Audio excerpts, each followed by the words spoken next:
Ako'y isang Pinoy sa puso't diwa, Pinoy na isinilang sa ating bansa.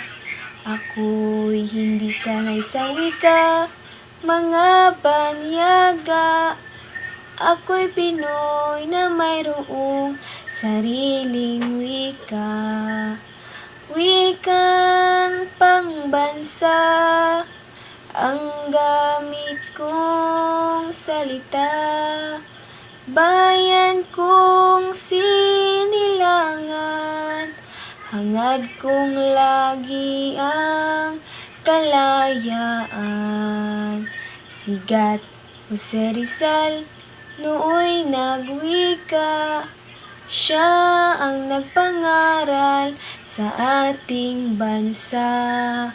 Ang hindi raw magmahal sa sariling wika ay higit pa ang amoy sa mabahong isda.